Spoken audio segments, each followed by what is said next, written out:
હુસેન રહેમા હું અખિલ કચ્છ સુન્ની મુસ્લિમ મિત્રરક્ષક સમિતિનો પ્રવક્તા છું। આજ રોજ નખત્રાણા પ્રાંત કચેરી મધ્યે અખિલ કચ્છ સુન્ની મુસ્લિમ મિત્રરક્ષક સમિતિ દ્વારા વહીવટી તંત્ર દ્વારા એનામાં ખાસ ફોરેસ્ટ વિભાગ દ્વારા લખપત, નખત્રાણા અને અબડાસા સહિત સમગ્ર કચ્છમાં જે મુસ્લિમ ધાર્મિક સ્થળો જેમાં દરગાહ હોય, મસ્જિદો હોય નોટિસ આપવામાં આવી હતી। એ માટે માનનીય પ્રાંત સાહેબને રજૂઆત કરવામાં આવ્યા હતા, પરંતુ પ્રાંત સાહેબ દોરડો કોઈક સરકારી કામથી બહાર ગયેલ હોવાથી મળ્યા નથી। તેમના પ્રતિનિધિને આજે અમે આવેદનપત્ર આપ્યું છે।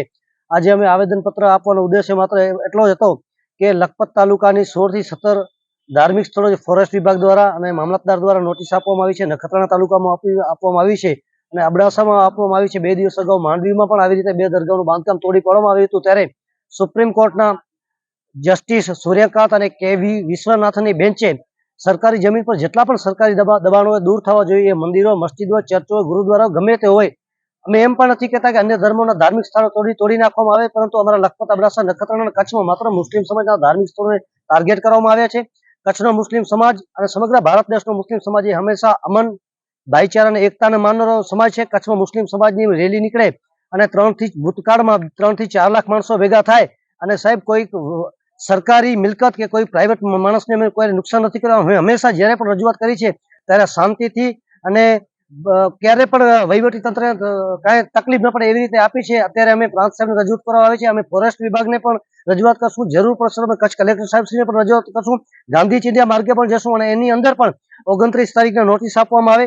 નોટિસ પણ જે સીમાડામાં ધાર્મિક સ્થળો છે ત્યાં નોટિસ ત્યાં ચોંટાડી જવામાં આવે તો વહીવટી તંત્રને ત્યાંના સરપંચ, મુતવલી, જવાબદાર આગેવાનો સંપર્ક કરવો જોઈએ। હવે દિવાલ કઈ રીતે તમારો સંપર્ક કરી શકે? 29 તારીખ નોટિસ આપવામાં આવે, 1 તારીખના શુક્રવાર થાય, 2 ના શનિવાર, 3 ના રવિવાર અને 4 તારીખના સવારના 11 વાગે આધાર પુરાવો સાથે રજૂ કરવા। એ તો લોકો કોઈક અમુક જગ્યાએ લોકો જ્યાં ગયા અને ત્યાં ખબર પડી કે આવી નોટિસ છે તો વહીવટી તંત્રે સ્થાનિક લોકો સાથે સંપર્ક કરી અને જાણ કરવી જોઈએ, એ રીતે પણ નથી કર્યું। માત્ર ને માત્ર કચ્છની કોમી એકતાને પલિતો જ આપણે કચ્છમાં ખોટા ઘર્ષણ થાય એવું કામ વહીવટી તંત્ર ન કરે એવો અમારી વહીવટી તંત્રની વિનંતી છે। અને સાથે સાથે કચ્છની અનેક એવી દરગાહો છે કે જે મુસ્લિમ સમાજની દરગાહો પણ ત્યાં હિન્દુ લોકો પણ આસ્થા અને શ્રદ્ધાથી આવે છે। ઘણા કચ્છનો એવો ઇતિહાસ છે, ભાઈચારાનો ઇતિહાસ છે, ત્યારે અખિલ કચ્છ સુન્ની મુસ્લિમ મિત્રરક્ષક સમિતિ વહીવટી તંત્રને માનનીય કલેક્ટર સાહેબ સુધી વિનંતી કરે છે કે જ્યાં સુધી પ્રાંત સાહેબ આજે અમને નથી મળ્યા, સોમવારના મુસ્લિમ મિત્રરક્ષક સમિતિ માનનીય કલેક્ટર સાહેબશ્રીનો સંપર્ક કરી કલેક્ટર સાહેબશ્રીને મળશે, ફોરેસ્ટ વિભાગને મળશે, ત્યાં સુધી વહીવટી તંત્ર આવી કોઈ હરકત ન કરે કે જેથી કચ્છની કોમી એકતામાં પલિતો ચાપવાની કોશિશ થાય।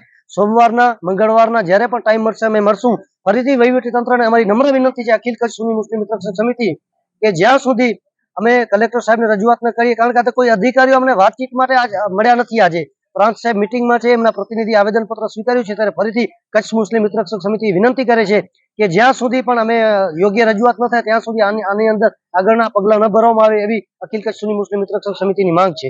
આજે અમે નખત્રાણા મધ્યે પ્રાંત અધિકારીને આવેદનપત્ર રૂપે અહીંયા ધરણાનો પ્રોગ્રામ કરેલ અને બાદમાં એને એના પ્રતિનિધિ દ્વારા એક આવેદનપત્ર આપેલ। અત્યારે આખા કચ્છની અંદર લગભગ દરગાહોને જે નોટિસ આપેલી છે તે એક જ ધર્મને ટાર્ગેટ કરી અને નોટિસો આપેલ છે। આના સંદર્ભે અમે કદાચ જરૂર પડશે તો કલેક્ટર સાહેબનો સંપર્ક કરી અને ત્યાંય પણ રજૂઆત કરશું અને ત્યાંનું પણ જરૂર પડશે તો જો કદાચ તંત્ર પોતાની કિનાખોરી રાખી અને આમને આમ જો નોટિસો આપીને દરગાહ તોડશે તો મુસ્લિમ સમાજ કાયમના માટે જેમ ગાંધી ચિંધ્યા માર્ગે જે ચાલે છે તેમ આનો પણ આવી જ રીતે ગાંધી ચિંધ્યા માર્ગે વિરોધ કરી અને રસ્તા ઉપર ઉતરશું અને આંદોલન પણ કરશું આના પર।